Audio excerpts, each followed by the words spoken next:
we're starting a brand new series, and I want you to hang in there with us because I think you're going to get a lot out of this series. And it's all about how much 2020 has been terrible. All right, that's really the series. But it's titled Feeling It. Feeling It. So maybe through 2020, and if it hasn't been the pandemic, then it's been social injustice. If it hasn't been that, it's been you having to go to school online school or whatever you're calling it, remote school. Like used to, you had to commute to school and to class. Now you just compute to class. So however frustrated you may be feeling about that, let's be honest, it's letting some other feelings in because your daily routine is not what it used to be. And maybe you're waking up and you're not encouraged like you used to be. You're not motivated. Maybe you're struggling with some like mental health, and you're struggling with like your routine. You're struggling just to find motivation to do anything. And so maybe you're feeling it. Or maybe you're thinking about all this negativity, friends around you that used to be friends, now they're not friends. Maybe it's just the impact of not being connected socially to other people right now that's really taking a toll. Maybe it's that you need school more than you thought you needed school before, and all of a sudden you're just not feeling anything, and you're tired of it. You're ready for it all to be over. You're like, 2021, where are you at, right? And so that's what this series is all about. I'm going to kick it off with a story that you might be familiar with, and I hope you are because I preached on it not too long ago. But we're going to look at this woman who had an internal issue, and this series is really geared toward mental health. And here's what I want to do out of this series. I want you to, two things. I want you to do a self-assessment, and then I want you to do a friend assessment. It's important to ask a friend, someone you care about, how are you doing?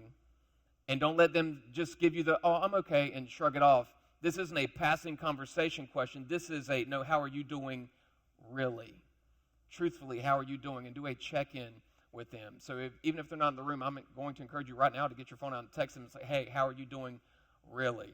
And after you send that text, you can put your phone away or take notes on it and then stay in so that you know how to help them through this.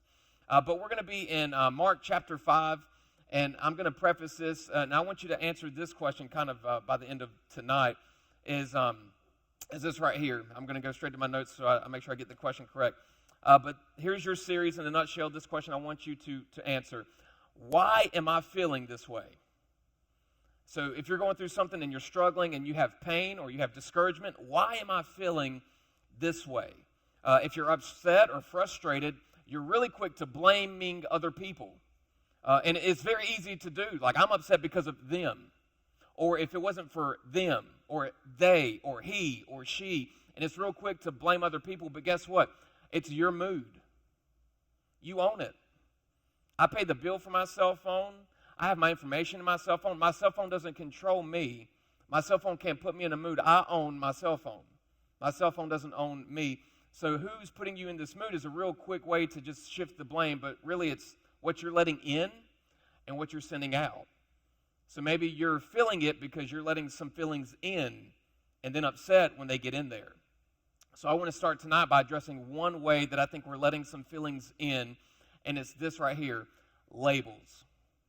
I think there's some labels, there's some names, there's some attachments, there's some tags, some taglines, some things that you have called some people, and if we went through the room, we could make you feel kind of guilty about what you've called some people. And then there are some other labels, some tags, and some names that you've accepted from other people that aren't accurate. So the main and bottom line, if you're taking notes, is this right here. And then we could pray and close, but we won't. But it's be careful about the names that you give and accept from people. Be careful about the names that you give to people, especially the ones you don't know. Well, Josh, it's true. It doesn't matter if it's true. Be careful about the names that you give people, and I'll talk about it here in a second. And be careful about the names that you accept from people. Oh, well, they're just, or I'll never be. Be careful, because that's not your name. So today's message is titled this, What'd you call me? That's today's topic. You have to say it that way. So if you post this later on, you have to say, what'd you call me? High pitch, okay? You got to call it that. But if you brought a Bible, Mark chapter 5, we're going to kind of go through those verses. It will be on the screen for you if you didn't bring one, so no worries there. But what's going on in this is that Jesus just got out of a boat, and a crowd is around him, And this dad comes up to him and says, hey, my little girl, she's 12 years old, so she's in middle school. She goes to John Griffin. I'm just kidding, really. You got to personify the Bible. But this 12-year-old girl is sick, and she's going to die. Jesus, I need you to come to my house. And so in this story, we know Jesus and what he's done, and this father's name is told, and this is Jairus, and he is a synagogue leader. So he really shouldn't quite be conversating with Jesus because of everyone that he works with. They weren't like all on board with what Jesus did, that some of them were split 50-50, right? So he comes, he's like, no shame in my game. I'm here for a healing, and I know what you can do, so will you come to my house and heal my 12-year-old girl? So that's where we pick up the story in Mark chapter 5, verse 24. So Jesus went with him. A large crowd followed and pressed around him, and a woman was there. Notice this. We don't know her name. And spoiler alert, we never find out her name. We never know the name of this woman. But going on, a woman was there who had been subject to bleeding for 12 years. So we don't know the woman's name, but we know the woman's issue.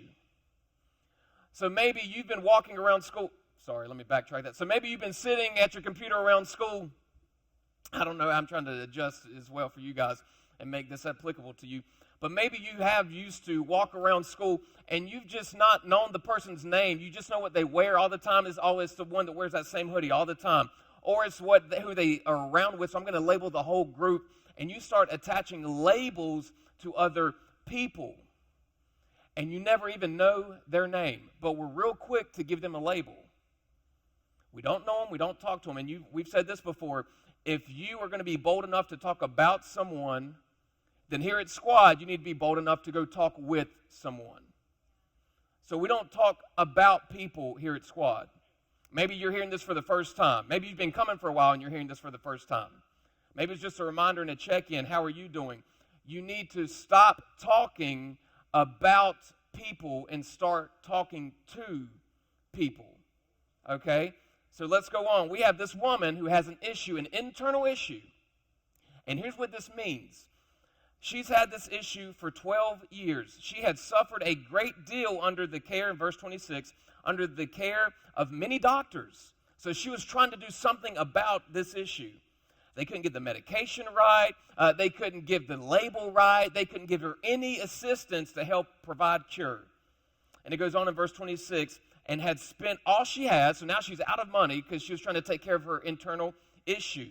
Maybe your issue isn't internal per se, but you're addicted to thoughts. You're addicted to what other people think of you. So you're spending all your money trying to go buy the latest brand, and then it goes out of style, right? You're spending all your money trying to go get the best beats for your Instagram videos, and then you can't get the mix right? So all of a sudden it's taken down because of copyright issues, and you didn't know about that because you didn't take my marketing class. I'm sorry, I don't teach anymore. But all these things I'm pouring money into this issue that's just growing into a larger issue. But this woman's issue was pretty particular. Imagine this. She was viewed as unclean because of her issue. And it was an internal issue. So it's kind of like coronavirus, how when you walk into the room, it would be like you'd have to say, no, I've been impacted. So you need to be removed from society. So if she was in a room, she couldn't sit down where other people would sit down. She couldn't touch other people what they would touch because then it would be unclean. So she had to keep her distance. And in some cases, if you walked into the room and she was there, she may have to yell out, unclean, unclean, I'm unclean, so you need to keep your distance. How embarrassing would that be? Imagine that you had to call out your issue when someone else walked into the room. I'm addicted to drugs, right? I got to stay away. I'm addicted to drugs, right? Maybe that's a thing. Maybe say, I'm addicted to porn. Stay away from me. You have to call out your issue. And the reason I call out those two things is because they're very prevalent right now because of everything going on in our world with this pandemic. So those are on the rise. So what if you had to call out your internal issue every time someone came into the room? There's like 95 of y'all in here right now. That'd be a lot of issues. I'm glad you're here. All right, let's keep going. So this woman had this issue for 12 years. And verse 27, when she heard about Jesus, so now she knows about this guy because Jesus has some labels too. Jesus has a label of healer. Jesus has a label of teacher. So some people would approach him and say, teacher, rabbi. But she knew that he could help her. So he had a label that she was interested in because it had been applied to him. She knew his history. She knew what he had done. So when she heard about Jesus, she wanted to come up and just touch his robe. So she came up behind him in verse 27 in the crowd. So she had to fight through people just to get to Jesus and touch the dirtiest part of his clothing. This was the bottom of his robe, the part that drug through the streets, the part that people may step on, the part that went through the mud, the part that went through other stuff that was on the ground because they didn't have the same kind of sewage system that we do. She said, if I could just touch the dirtiest part of him, it will heal the dirtiest part of me.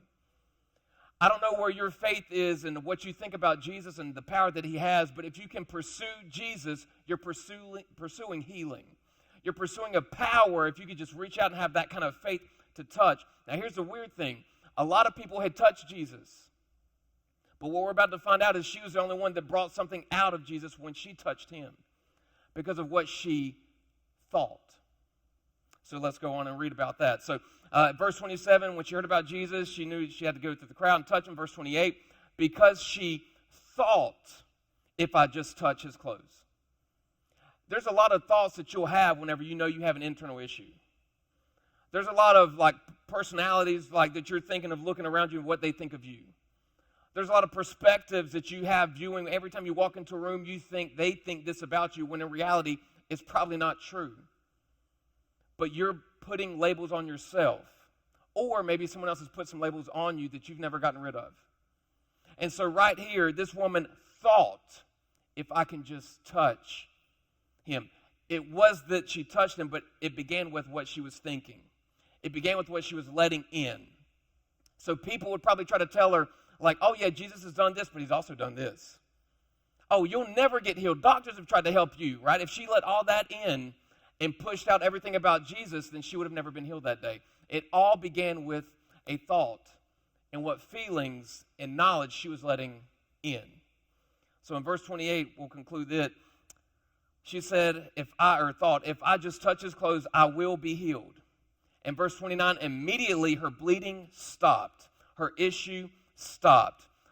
For you, it may not be an issue of blood, obviously, but it may be an addiction stopped. It may be that these thoughts stop. It may be that this need for pain stops. It may be that this harm stops, that this suffering stops immediately when she got close enough to Jesus. Immediately, her issue stopped, and she felt in her body that she was freed from her suffering. Tonight's message is about, I want you to remove labels that other people have put on you so that you can be freed from your suffering. I know it's a little easier because you're not face-to-face with them at school, but you still have the same implications. It's on social media. You're still seeing all the tags. You're still seeing them as part of something, and you're not invited to it. And you have all these labels you're attaching to yourself. They don't want me there. I'm discouraged. No one wants to be a part of me. No one wants to hang out with me. And you're trying to isolate yourself, and God's saying, no. That's not the label I gave you. So if you would just get to me, we can have that suffering stopped. And I want you to look carefully at the remaining list of these verses, and then we're going to close for tonight. But verse 30, at once Jesus realized that power had gone out from him. And he turned around in the crowd and asked what Peter, one of his disciples, would think is a stupid question. But he said, who touched my clothes? Who touched something that I'm wearing? Now, if these were brand new shoes, I would understand, Jesus, why you want to know and why you stopped to ask. But remember, he is on the way to heal a girl who is about to die. So Jesus is in a hurry. The father that got Jesus is in a hurry. And Jesus decides to stop and ask in this massive crowd, who touched me? It's funny to me that we don't know this woman's name. We don't know what this woman did for a living. We don't know how many kids maybe she had at some point, if she was married or not, what her favorite books to read were. We don't know anything about this woman except for her issue, but it's enough to make Jesus stop. And in verse 31, this is what his disciples answered with. You see the people crowding against you, his disciples answered, and yet you can ask, who touched me? Yes, because this touch was different. Y'all have been bumping against me this whole time. I know who's wearing deodorant, and I know who's not wearing deodorant. Peter, you better lock it down. Judas, just go now, right? I know y'all are around me and y'all been bumping into me, but someone touched me willingly, pursuing me because of what I could do because something left me. That's like saying that, hey, sometimes you'll come to squad and, man, that song hits different, that prayer time hits different, and you leave here encouraged, a part of you feels healed, and the person next to you who had the same experience, like, nah, it didn't do anything. That was my favorite song, or the message, I don't know, Josh talked way too long, or way too fast, or both. It didn't do it for me, right? But it's how you're pursuing and who you're pursuing. So, for example, if you're just coming here to get closer to the person that you want to date, this probably won't land, okay? Let's be honest. The worship song won't do it for you. But when you're coming here because you're in need of something and you're trying to pursue Jesus and you're saying, I know he's got healing that I need for me or my family, all of a sudden when you leave here, you leave different because you've gotten a touch of what was on Jesus. And he's coming into your life and into your home, and he's about to tear some things up in a good way. So now I want you to look at what happens next to this woman. Verse 32. So Peter and the disciples wanted to stop and say, Jesus, you understand, like, we're all here. Because sometimes someone will try to get in the way of you getting closer to Jesus. You need to identify them, and sometimes on Wednesdays you need to just ghost them. Hey, I got a place to be. Sunday morning, oh, we can't talk, we can't hang out. I'm not staying the night Saturday night unless you can make sure I'm there Sunday morning kind of thing. Because some people will try to keep you from Jesus unknowingly. Maybe they didn't realize how bad you needed a touch from Jesus or how much you were trying to pursue Jesus, but they'll get in your way. So let's look at verse 32 and see how Jesus responded to them trying to stall him from looking for this woman.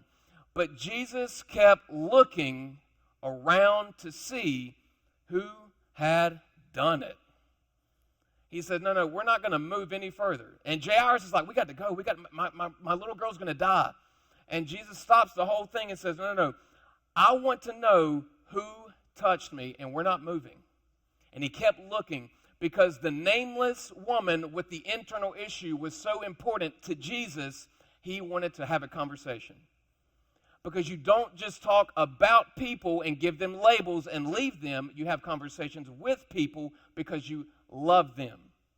So Jesus stops everything, and in verse 33,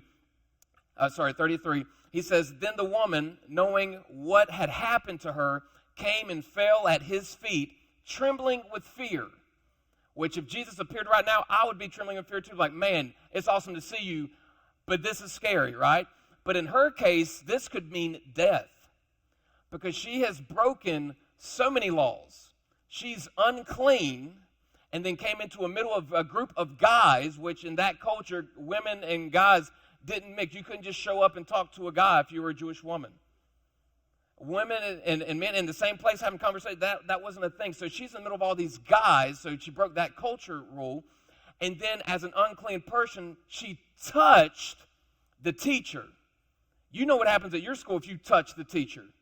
Back when you could go, you understand the thing, right? But she touched, so now she's unclean and touched the clean, making him unclean. She broke a law. She didn't know if she might be executed, if she'd be taken out, escorted, if she would be like just, embarrassed in front of everybody, about to be called out. So she's trembling with fear in front of Jesus. And look at this, again, verse 33, trembling with fear, told him the whole truth. Told him the whole thing. For 12 years I've been doing this, and I just knew, I thought in my mind and my heart, if I just could touch you, this would all be changed.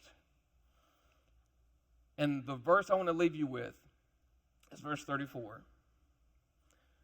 Because Jesus, as she's telling this whole truth, Jairus is in a hurry, the disciples are in a hurry, because they want to see this cool miracle about he's about to heal.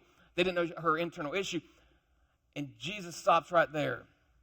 And to this woman that has no name, and all we know is her internal issue that she's been battling for 12 years. Maybe you've been going through something for 6 months. Imagine 12 years of it. And now you're in front of the one who can and has just healed you. And Jesus looks at this woman and calls her daughter. That messes with my mind. Jesus, she just broke so many culture rules. Like she's not wearing the Off-White brand She don't have the Tommy Hilfiger socks on, right? Jesus, she didn't understand that the Feelas have to be the stacked Feelas. You can't just wear any kind of Feela, right? He tried to get some Air Forces, but they look like Air Forces. They're not Air Forces. It's so many culture rules right now. I see now in the backdrop of there, as we're watching school online, I can see in the back of their room that it doesn't look clean, it doesn't look nice. They ain't got nothing. I just don't understand. They're bringing so many culture rules, and the Son of God, the creator of the entire world, looks at this sick woman who has no name that we know of, and an internal issue, and calls her daughter.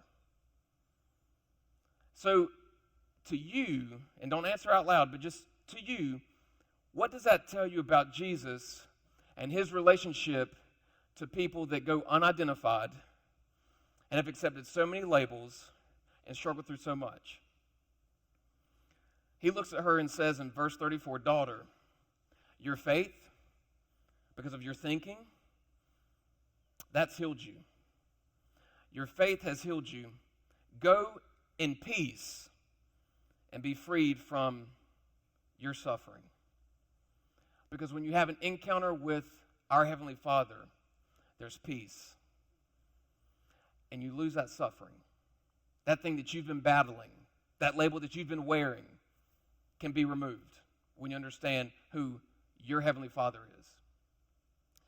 And there's one last thing that I want to share with you, but I need to preface it with a couple of notes.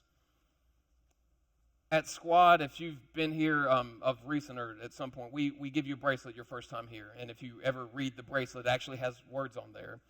And it's our mantra. It's what we believe in. It's what we drive home. It's what we want you to be reminded of every day as you put it on, take it off, or when it breaks and slaps you in the face, right? We want that to just embed in your skin so that other people can now know that here at Squad, we love God and we love people.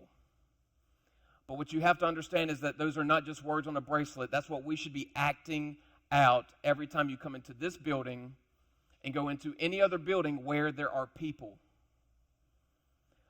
Too many times, too often, we're quick to put a post out that says, here's what I think of you, and cut somebody down. Because they have different thoughts than us, different opinions than us, they look different than us, whatever the case may be. They've offended you in some way or hurt you in some way. That does not exist here at Squad because we need to eradicate that. We need to take that out. There is no place in your heart for hurt and pain and suffering against anyone in this room. And then when you leave from this room, it goes with you to the next room that you find yourself. And that's not just me trying to be the youth pastor saying, oh, be nice to people. This is a very real thing, a very difficult thing at times because it's hard to be nice to people because people are people. But if the Son of God can look a woman in the eye who had a bunch of labels that no one else around him agreed with, and I think that we can be bold enough that when we're around a bunch of people, that we can start taking some labels off of people and say, hey, man, I don't know their story. I don't think you know their story. I don't think we should be calling them that. Hey, let's go do this, man. Oh, you know how they are. Those people. No, man, that's not me. That's not one of my values. That's not who I am. Well, who are you? Well, I love God and I love people. That's what I stand for. That's what I want to do. Oh, you one of them church-going people. If that's what you want to call me, I'm a Christ follower, dude. You better back up before I get him on you. Hey, whatever you got to say. Whatever you got to say. But before we close here and go to our small groups, I want to make sure that you guys know you treat people with love. I don't care what grade they're in. I don't care what labels they have. I don't care what labels you have. I don't care what you want to call them. You need to treat them as loved. Because your Heavenly Father treats you with love. So what I want to leave you with, if you still have your Bible, you can turn to John chapter 3. It's 2 verses, and you might be familiar with them. But John chapter 13, before Jesus would be arrested and crucified, he told his disciples one more thing. And if you've read the Bible before or you've heard about it and you're like, it's so outdated, it has no application for today, you need to go back and read the Bible, right? We're about to go on this journey through the story of Joseph where a bunch of bad things happened to him that he did not deserve. And we're going to highlight why am I feeling this way through his story. But before Jesus was arrested, he told his disciples in John chapter 13, a new command I give you. To which they were like, Jesus, we already got like 600. Not one more. But he said, no, this is important. This is one of the last things I'm going to tell you before I go. A new command I give you. This is different. This is important, so I need to tell you. Love one another. Let me say that again. Love one another. Well, Jesus, what about the ones we don't agree with, that we disagree, like we just don't get along at all? Love one another. And he didn't stop there. He said, it may be hard, like, how do I love? What do I love? What do I send them flowers, Jesus? Well, what am I supposed to do? And he said, here, very easy. As I have loved you. But Jesus, you called a woman with an internal issue that was unclean. You called her daughter. You stopped in the middle of going to someone whose house was important to heal her and have a conversation. Yeah, do that. Jesus, you said you're going to die for us. You're going to sacrifice yourself for us. Yeah. Sacrifice for other people. Care for other people. But Jesus, you've done so much for us. Yeah, that. I want you to do that for each other. As I have loved you, so you must love one another. And here's why. By this, everyone will know that you are my disciples, that you are my followers, if you love one another. Not if you dress alike, not if you wear the same brands, not if you agree politically, not if you agree racially, not if your skin color looks the same, not if your hair looks the same, not if you like the same trends, not if you have more followers, not if you got the blue verified check, none of that. If you love one another, then they'll know there's something about you that's attached to me. But if you don't, then you're not following me. I don't know who you're following, but it's not me. So tonight you need to take some of those labels that you've been putting on yourself and putting on other people and take them off and say, beginning tonight, I'm going to love God and love people. So that in mind, would you please bow your head?